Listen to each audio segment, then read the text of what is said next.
Oi, eu sou o Iago, você pode me seguir nas redes sociais, que tá aparecendo aqui na tela e também tá na descrição, e YouTube, que você pode agora se inscrever, curtir. O intuito básico desse canal é da gente poder compartilhar e conversar um pouco sobre informação, cultura, arte e temas os mais diversos como religião e política que de alguma forma envolvam a temática LGBT. Mas para começar, como primeiro vídeo, eu achei importante explicar a origem do nome que eu decidi colocar nesse canal. Você provavelmente já ouviu falar sobre Sodoma, até porque mais da metade da população brasileira se diz cristã. Então eu achei que seria pertinente eu começar explicando o porquê desse nome. Então eu te convido para depois da vinheta a gente continuar essa conversa. Vamos começar com essa notícia. Em 2018, o vereador Edivaldo Lima, do PP, o Partido Progressista, que de progressista não tem nada, ele disse durante uma sessão ordinária na Câmara dos Vereadores de Feira de Santana, na Bahia, que enviaria um ofício ao prefeito pedindo para que ele não contratasse a Pablo Vittar para cantar numa das micaretas tradicionais da cidade que aconteceria em abril. Segundo o vereador, ele queria impedir que a cidade tivesse o mesmo fim que as cidades de Sodoma e Gomorra, que são duas cidades que aparecem na narrativa bíblica que a gente vai falar aqui. Se você fizer uma rápida pesquisa na internet pelo termo Sodoma, por exemplo, você vai encontrar uma infinidade de imagens que ilustram a destruição da cidade, gente correndo, fogo caindo do céu, uma porção de anjos, uma loucura. Mas, afinal, o que é que aconteceu com essas cidades? Bom, para contextualizar, essa narrativa bíblica se encontra especificamente no livro de Gênesis 18 e 19. Eu já adianto que eu não vou fazer aqui nenhuma tentativa de ensaio teológico muito profundo, mas só apresentar alguns fatos e curiosidades para a gente poder pensar sobre o assunto. E de maneira assim, muito breve, o esquema todo é o seguinte: Deus é muito amigo de Abraão. Ambos compartilham de um desejo de justiça. Acontece que Deus não quer esconder de Abraão quais são os seus planos. E ele diz que quer verificar se é real mesmo um clamor que tem chegado aos céus da cidade de Sodoma. Mas que clamor era esse? A gente já vai chegar lá. O negócio é, se for verdade mesmo o motivo que tanto clamam a Deus, ele vai acabar destruindo a cidade. Se não for verdade, Deus quer conhecer a cidade, quer conhecer esse povo. E aqui eu abro um parênteses para citar um trecho do artigo de André Canaciro, que eu vou deixar na descrição para vocês lerem depois, em que ele diz: conhecer no pensamento hebraico significa muito mais que raciocínios ou saberes abstratos, mas um relacionamento íntimo que penetra e experimenta a essência do outro.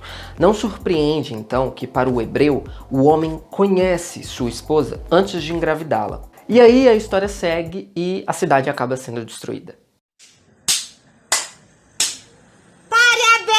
Só que antes acontece uma coisa muito curiosa. Uns anjos descem à cidade de Sodoma e um cara chamado Ló, que é sobrinho do Abraão, ele convida esses anjos para passarem a noite na casa dele, para não ficarem lá na praça, ao relento e tudo mais. Acontece que o povo da cidade de Sodoma, eles vão para frente da casa de Ló, eles cercam a casa dele e pedem para que os anjos saiam para que eles possam conhecer esses anjos.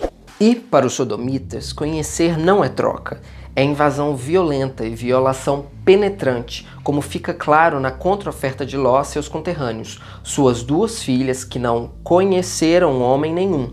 O povo busca estuprar coletivamente os estrangeiros. Olha só que interessante. O povo quer conhecer os anjos, e aí vocês entenderam o sentido desse conhecer. E o Ló, como contraoferta, oferece as suas duas filhas.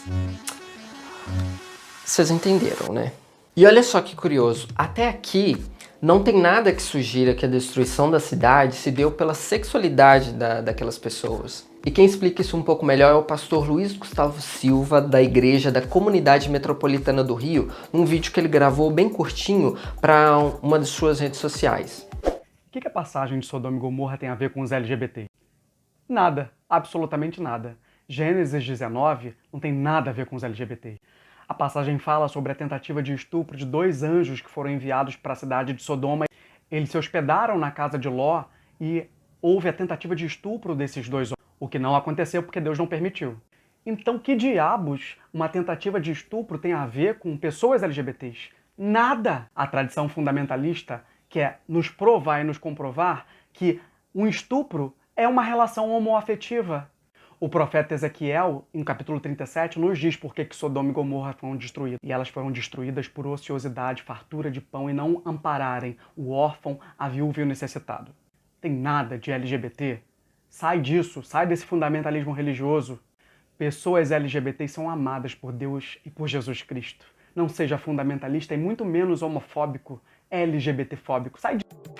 Pois é, uma cidade inteira foi destruída por ela ser opressora e por não cumprir um dos requisitos fundamentais da tradição daquele tempo, a hospitalidade. Só que não é exatamente essa interpretação que acabou entrando na nossa cultura. E tem um livro que explora isso um pouco melhor. É o livro Políticas Anais.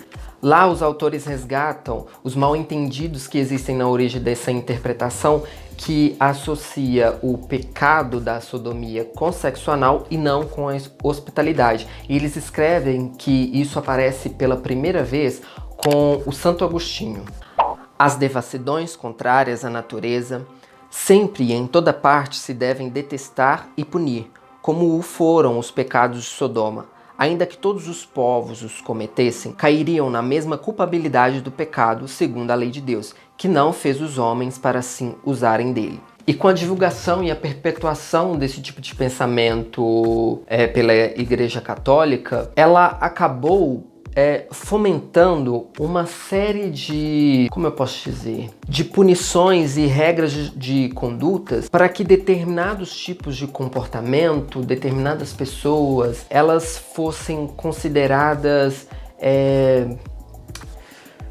mais distantes de Deus, assim, como forma de sancionar quais deveriam ser os valores do cristianismo, quais deveriam ser as escolhas de vida viáveis para o caminho da eternidade e o céu. Daí que a acusação de sodomia passou a ser usada sempre que houvesse necessidade de punir os atos contra a natureza. E para isso previam-se castigos como apedrejamento, castração, morte na fogueira. O critério para essas sanções nos períodos medieval e moderno eram em grande medida amparados em razões religiosas, a heresia e a propaganda anti-islâmica. Os autores contam também como Leonardo da Vinci foi acusado anonimamente várias vezes de sodomia. Ele foi preso e só foi solto na condição de não ser acusado outra vez. Só que o pintor de Mona Lisa e a Grande Ceia não cumpriu os requisitos e não ficou no sigilo, e aí ele foi denunciado outra vez. Essa doutrina cristã também teve forte influência aqui no Brasil desde a colonização por Portugal. No livro Devasso no Paraíso, o João Silvério Trevisan, ele conta que vários viajantes europeus, quando aqui estavam durante o período da colonização, que eles julgavam determinados indígenas como seres puríssimos, uns bons selvagens, mas outros eles consideravam que eram seres piores que as feras.